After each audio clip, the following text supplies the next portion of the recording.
Abby Glassenberg from Craft Industry Alliance. Hope you're having a fabulous day today. We come here every Wednesday to talk with one of our incredible members and learn more about their journey, learn more about their business through our Member Spotlight series. And today we're going to be talking to Kate Gilbert. I'm really excited to learn more about her path because it's been very interesting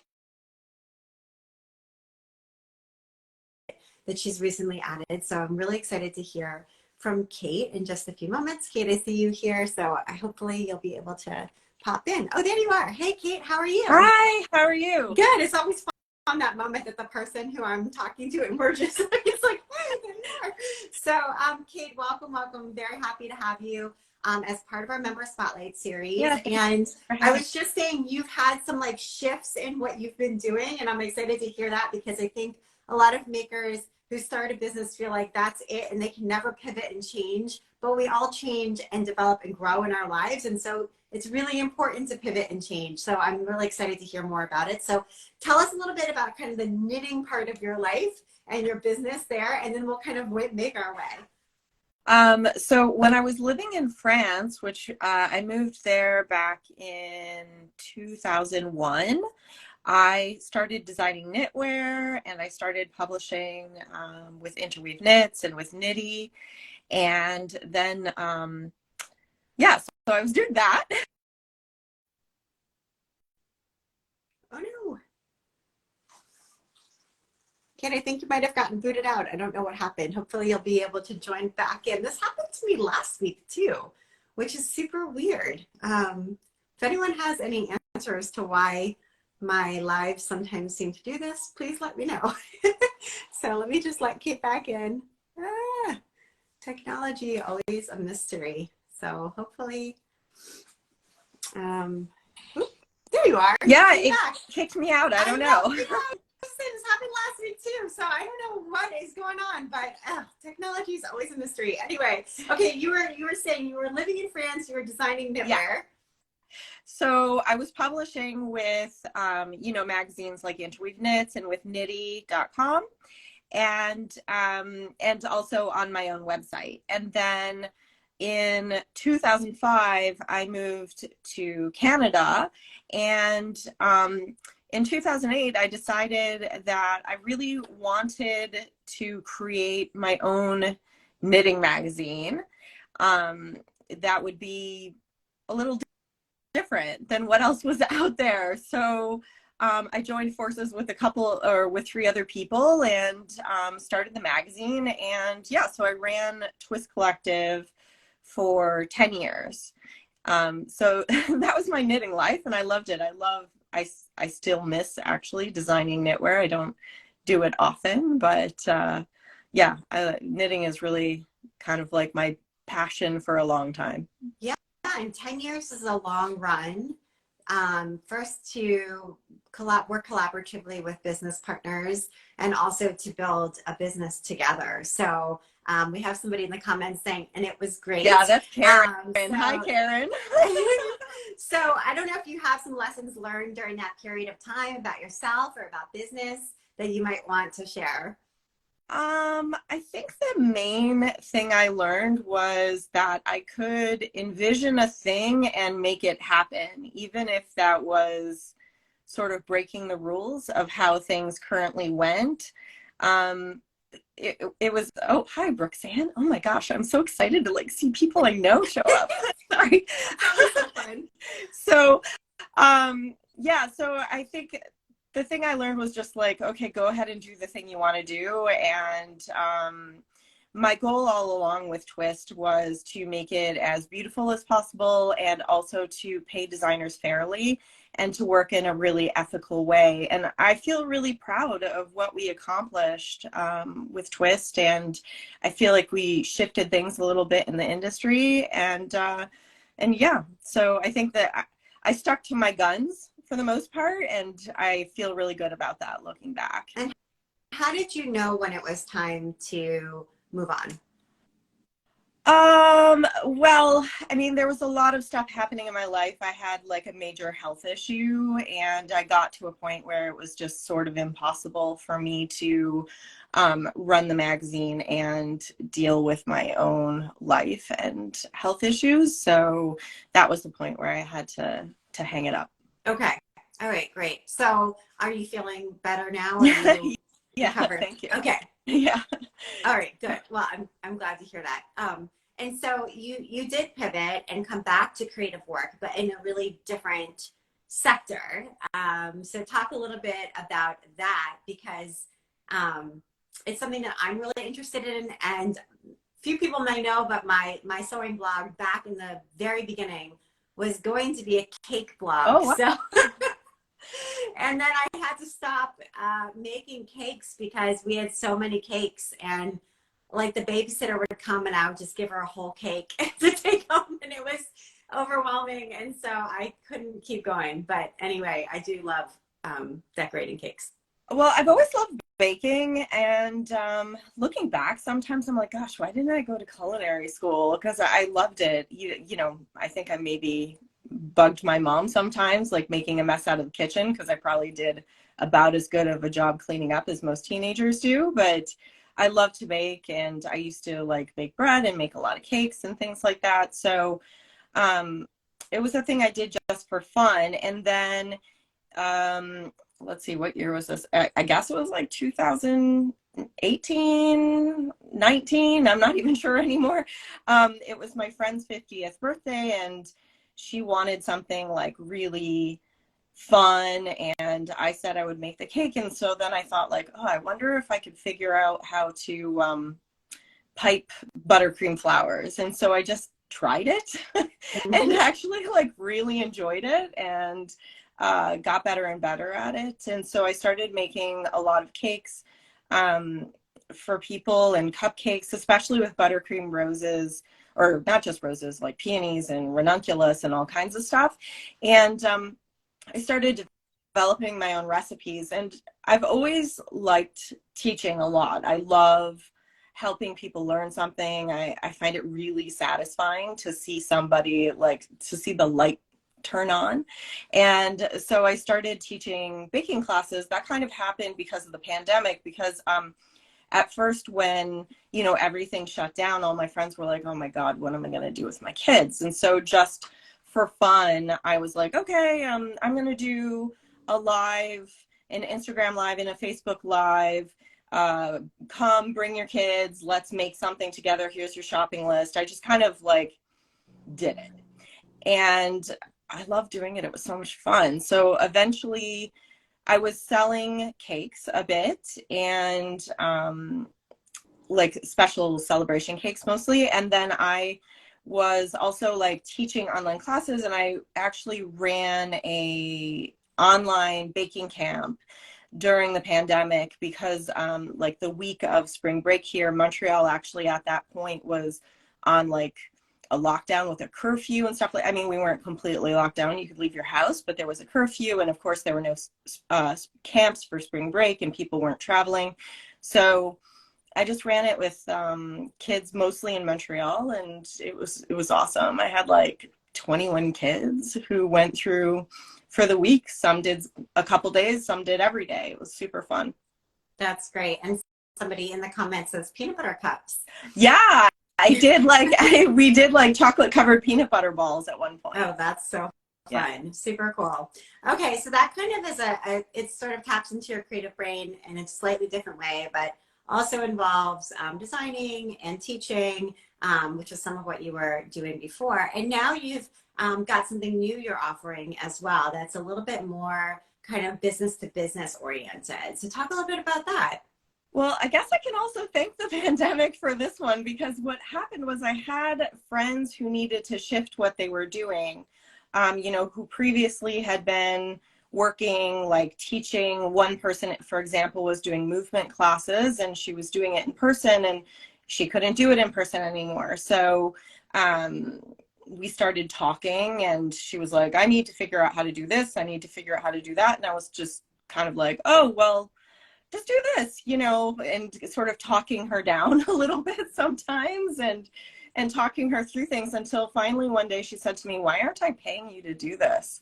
And I was like, oh, maybe this should be my job.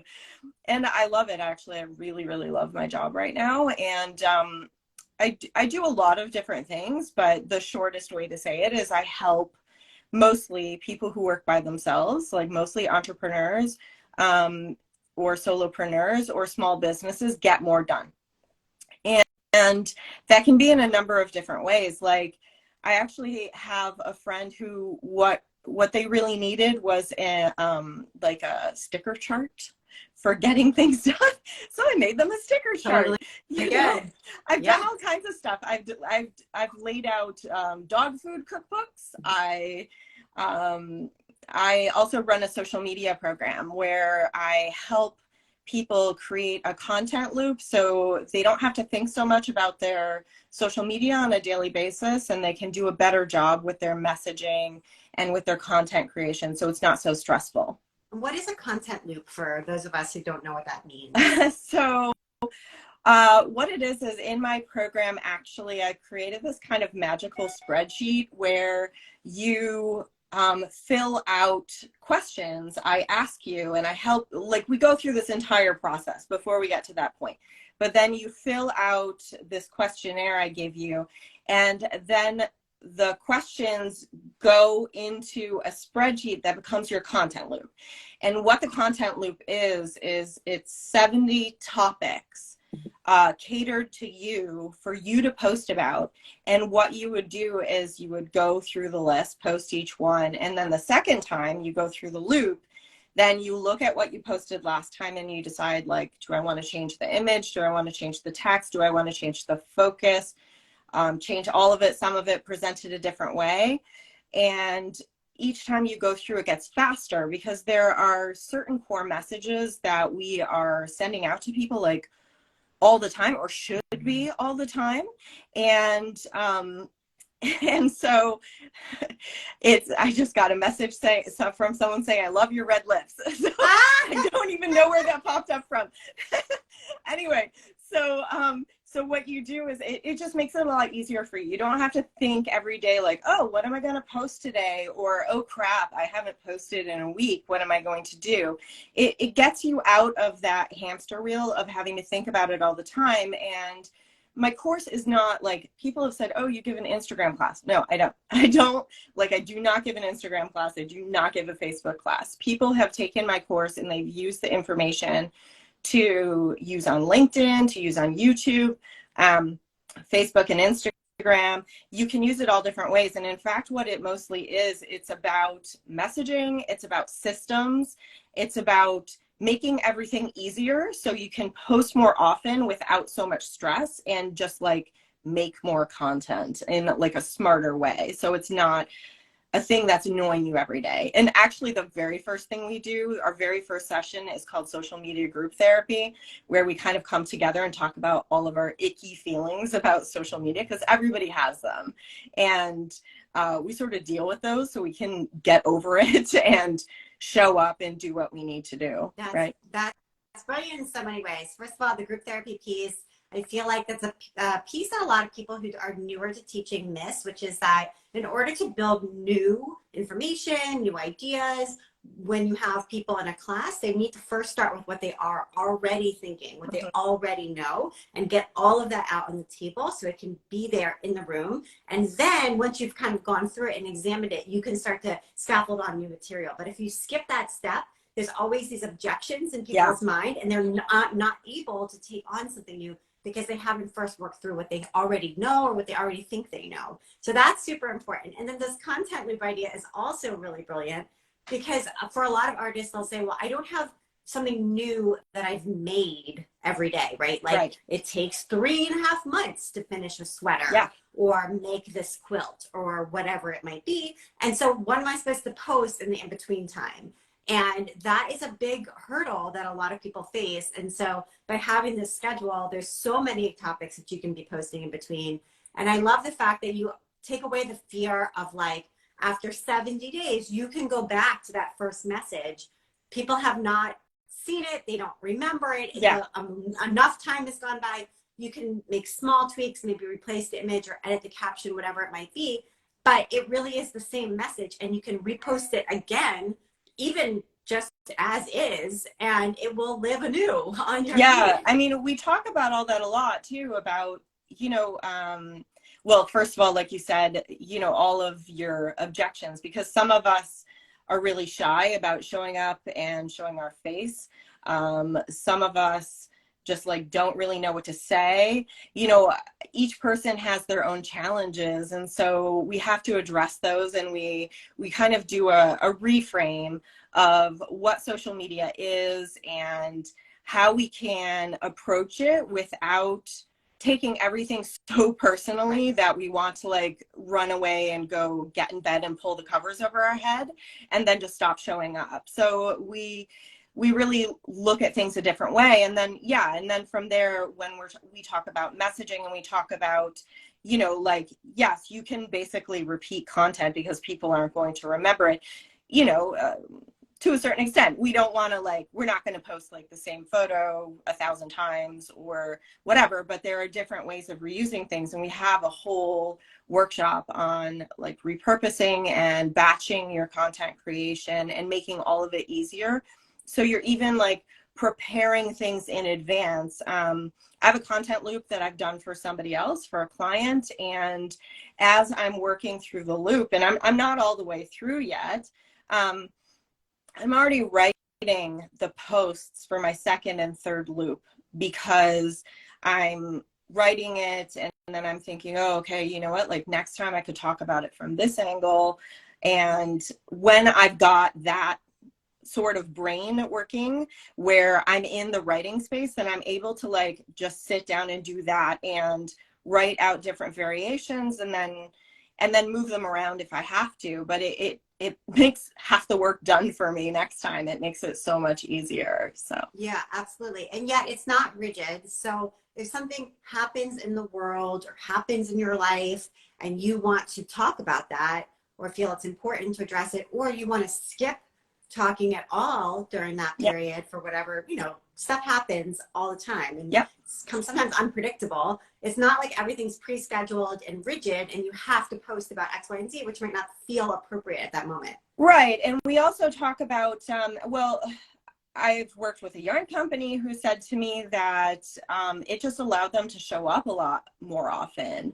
And then I was able to set up the piece of work that was more like the daily posting. And then they were able to show up and talk about whatever happened to be going on for them that day. Like doing one thing does not prevent you from doing the other. And we were able also to layer on top of it like launch sequences leading up to like a pop-up shop and things like that. You can layer different things. And also even it's 70 posts. Like if you fill out the entire questionnaire, it is 70 posts. But the thing is also, you don't have to post every single day. I mean, if you're posting every day, that's 10 weeks of content. If you're not posting every day, I mean, that could be 20 weeks of content. I mean, you could get to like a half year if you really wanted to. So somebody in the comments asked, how do you keep up with comments? And that is a question and something a lot of people struggle with, because it's one thing to create all the posts and get them all posted, but then someone has a question, someone has a critique, whatever it might be, and they're commenting, or they just want to say great job or so interesting or something that like supportive. And really, we should be in there, or we should be interacting and answering questions and referring people to resources that they need, etc. So that becomes another sort of thing to keep track of. And so do you have any tips for that?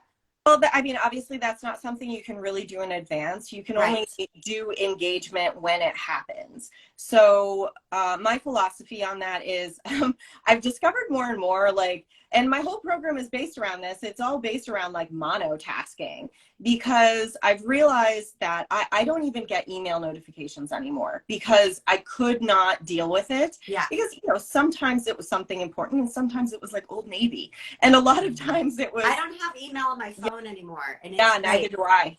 So sometimes I don't get any email notifications on my phone or even on my computer. I get no notifications. No notifications. I'm lucky if my phone rings. Yeah. That's it. Yeah. And so my philosophy with like engaging with comments and stuff like that is you set aside a period of time each day that you want to do that. You check in a couple times, you know, according to how many you're getting. I mean, most of the people I work with aren't getting tons and tons of comments. Like, yay for you if you are, that's awesome. But I do have a friend who, I will say this the most polite way possible. She deals with comments when she goes to the washroom. So, Right. you know, that works for her and she's happy to do that.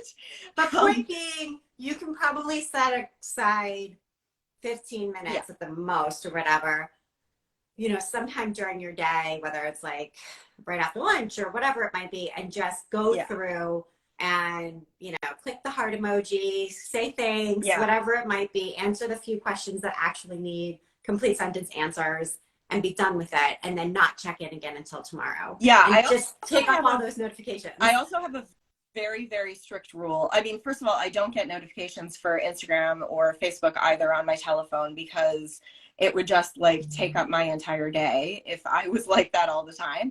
But I have a very strict rule, which actually I started all the way back when I was doing Twist Collective. I do not check comments or emails or anything like that for a couple hours before I go to bed. Yeah. Because you know the one time you're going to do it, it's going to be the one time that somebody says something really, you know, that really gets into your head and really twists the knife. And so I just learned I cannot do that. And so I've created some really strict boundaries with myself and social media and all of that stuff in order to be able to like live more happily with social media, like, and not 100%. And when you start to see it as part of your job, because the thing with social media is it can blend. A lot of us have a personal account, of course, and we have a business account, and so we're looking at personal, and then boom, a business thing happens, and it's like blended. And so that becomes the problem, but if you can kind of see managing your social media as part of work, like I use Pinterest for work, I pin for work. Yeah, I use Instagram for work. That is, if I was a social media manager in a large company, that would be my job. Would be using Instagram for work. Well, guess what? It's a small company, just me. So I'm still same thing, right? It's for work. And so if you can see it that way, then when the work day's over, you're not doing it anymore. You are at home now, away from work. Yeah, I mean, I am a little bit of a workaholic, and I do have trouble stepping away. Last night, I was up sending emails at 1 o'clock in the morning, which is not great, but I still don't go check comments on Instagram and things like that. I'm not going to do that. So, well, you've got obviously a ton of wisdom and knowledge to share. I love this content loop, and I think through all of your different creative experiences and business experiences, you've got so much to bring and understand the mind of the creative business owner. So it's super valuable. I'm really happy to know about it. If somebody's hearing this and they're like, I would love to take that class, set up this, go through all the questions, get this magic spreadsheet, set up my content loop, and get this going, or otherwise work with you, just because productivity is something almost everybody struggles with, how can they get in touch and take our next step? Well, the easiest way would just be, you can DM me on Instagram. Okay. So that's the easy way. I can also, if you're keeping this video up, I can also go in the comments and I'll put a link to my like meeting link or whatever. I'm always happy to meet people. Like I really love my job right now because I love seeing other people succeed, and it's so interesting to like meet people who work in all these different areas. I mean, including creative stuff and not creative stuff, and help them get things done that they want to do. And and I do my course, which is called 30-Day Sprint. Over the summer, I'm doing a different version of it, which I'm calling slow-mo sprint, which, yes, I realize that's an oxymoron. That's on purpose. And I also do things like VIP days or private consulting, like if people need help with a particular thing. And I'm always happy to just like meet someone and hear what they're up to. I love doing that. And, you know, I don't charge for that, to like show up and hear what you're up to and what your problems are. Fabulous. Yeah, this is great. I'm so glad that you're a Craft Industry Alliance member. You bring so much to our membership. So thank you so much for that. And thanks for joining me today on this Member Spotlight. Thank you to everybody who came and for your great questions and comments too. We really appreciate it. And yeah, have a great week, everybody. Yeah, thanks so much. I'm so glad I finally joined your organization. I like didn't do it for years and I finally did. And I'm so glad. It's such like an amazing place to be with so many cool activities. Thank you so much for saying Yeah. so. We appreciate it truly. Thank you. Thank you. Bye, everybody. Bye. See you later.